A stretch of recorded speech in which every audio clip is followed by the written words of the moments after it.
এই যে আমার পকেটের মধ্যে এই যে ছোট্ট এই মেসওয়াকটা আপনারা দেখতে পাচ্ছেন, এই মেসওয়াকটা আমি কিনেছি 1 মাসের উপরে হচ্ছে।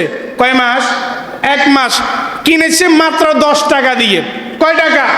10 টাকা দিয়ে কিনেছি। এই মেসওয়াকগুলো বাজারে অনেক ধরনের মেসওয়াক পাওয়া যায়, অনেকগুলো দামি দামি মেসওয়াক আছে, কিন্তু আমার কাছে ব্যক্তিগতভাবে 10 টাকার নর্মাল মেসওয়াক যেগুলো, এগুলো আমার কাছে ভালো লাগে, কারণ এগুলোর মধ্যে অতটা গন্ধ নাই।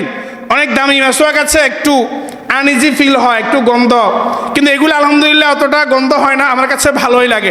এই যে যেটা বলার উদ্দেশ্য, এই যে মেসওয়াকটা আমি আজকে প্রায় 1 মাসের উপরে ব্যবহার করতেছি। এটা সাধারণত মেসওয়াক এই এতটুকু হওয়া লাগে। কতটুকু? এতটুকু। তা ব্যবহার করতে করতে এতটুকু কমে গেছে। তো এই মেসওয়াক কত গুরুত্বপূর্ণ একটি সুন্নাহ আপনি চিন্তাও করতে পারবেন না। রাসূলুল্লাহ সাল্লাল্লাহু আলাইহি ওয়াসাল্লাম এই মেসওয়াকের ব্যাপারে বলছেন, লাউলা আন আশুক্কা আলা উম্মতি লা আমারতুহুম বিসওয়াক মাআল উযু ইনদা কুল্লি সালাতিন। রাসূলুল্লাহ সাল্লাল্লাহু আলাইহি ওয়াসাল্লাম বলছেন হাদিসের মধ্যে, আমি খতিব সাহেবের ব্যক্তিগত বানানো কোনো আরবি আবারত না, হাদিস, রাসূলুল্লাহর হাদিস। রাসূল বলছেন যে লাউলা আন আশুক্কা আলা উম্মতি, যদি আমি আমার উম্মতের উপর বোঝা না মনে করতাম, যদি আমি আমার উম্মতের উপর কষ্টকর মনে না করতাম, তাহলে লা আমারতুহুম বিসওয়াক মাআল উযু ইনদা কুল্লি সালাতিন, তাহলে প্রত্যেক নামাজের সময় একজন মুসল্লি আল্লাহর বান্দা যে উযু করে, প্রত্যেক উযুর সময় এই মেসওয়াক করাটাকে আমি ফরজ করে দিতাম। কি করে দিতাম?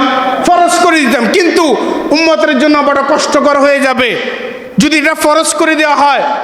আল্লাহ তাআলার বিধান অনুযায়ী যদি 5 ওয়াক্ত নামাজের মতো এই মেসওয়াক করাটাকে যদি ফরজ করে দেওয়া হয়, তাহলে উম্মতের জন্য এটা কষ্টকর হয়ে যাবে, এটা হারাই যাবে, থাকবে না।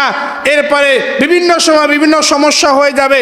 যেমন আমাদের মেসওয়াক মানে সবসময় অনেক ক্ষেত্রে দেখা যায়, সফরে বের হই, বিভিন্ন জায়গায় যাই, অনেক সময় পকেটে নিতে ভুলে যাই।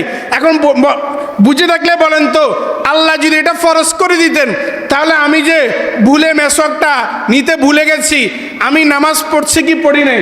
পড়েছি। তাহলে নামাজের সময় যে আমি মেসওয়াক করলাম না, যদি এটা ফরজ হতো, তাহলে আমার গুনাহ হতো কি হতো না? অবশ্যই হতো। এই উম্মতের জন্য কষ্টকর হয়ে যাবে, এই জন্য রাসূল সাল্লাল্লাহু আলাইহি ওয়াসাল্লাম এটা ফরজ করেন নাই। এটা অনেক গুরুত্বপূর্ণ একটা আমল। হাদিসের মধ্যে আম্মাজান হযরত আয়েশা সিদ্দিকা রাদিয়াল্লাহু তাআলা আনহার ঘটনা পাওয়া যায়। আম্মাজান হযরত আয়েশা সিদ্দিকা রাদিয়াল্লাহু তাআলা আনহার ভাই হযরতে আব্দুর রহমান রাদিয়াল্লাহু তাআলা আনহুর ঘটনা কিতাবের মধ্যে লেখা হয়েছে। সিরাতের কিতাবের মধ্যে লেখা আছে যে রাসূলুল্লাহ সাল্লাল্লাহু আলাইহি ওয়াসাল্লাম যখন একেবারেই মৃত্যু শয্যা হয়ে গেলেন, তিনি মৃত্যুবরণ করবেন, মুমূর্ষু অবস্থা হয়ে গেলেন, আম্মাজান হযরত আয়েশা সিদ্দিকা রাদিয়াল্লাহু তাআলা আনহার রওয়ায়াত যে রাসূলের মাথা মোবারক আমার কোলে ছিল। রাসূলের মাথা মোবারক কোথায় ছিল? আয়েশা সিদ্দিকা রাদিয়াল্লাহু তাআলা আনহার কোলের মধ্যে ছিল। এরপরে হযরত আব্দুর রহমান মানে আয়েশা রাদিয়াল্লাহু তাআলা বলছেন যে আমার ভাই আব্দুর রহমান সে কামরার মধ্যে প্রবেশ করেছে।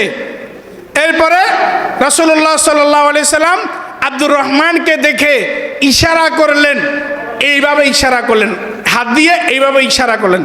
কাকে? রাসূল সাল্লাল্লাহু আলাইহি সাল্লাম সাহাবী আয়েশা সিদ্দিকা রাদিয়াল্লাহু তাআলার ভাই আব্দুর রহমান রাদিয়াল্লাহু তাআলা আনহুকে ইশারা করলেন মেসওয়াকের প্রতি। এরপরে আয়েশা সিদ্দিকা রাদিয়াল্লাহু তাআলা আনহা ওই মেসওয়াক বের করে নিজের মুখের মধ্যে নিয়ে নরম করে রাসূল সাল্লাল্লাহু আলাইহি সাল্লাম মুখের মধ্যে দিলেন। এরপরে রাসূল হাস্যোজ্জ্বল মুখে তিনি বিসমিল্লাহ বলে মেসওয়াক করলেন। আর মেসওয়াক করতে করতে কালিমা পড়তে পড়তে রাসূল দুনিয়া থেকে বিদায় হয়ে গেলেন। তাহলে বুঝছেন, এটা ছোট্ট 10 টাকা দাম, সামান্য একটা গাছের অংশ, কিন্তু এটা কত গুরুত্ব। রাসূলের জীবনের সর্বশেষ আমলই ছিল এই মেসওয়াক। সর্বশেষ আমল কি? এই মেসওয়াক। এত গুরুত্বপূর্ণ এটা।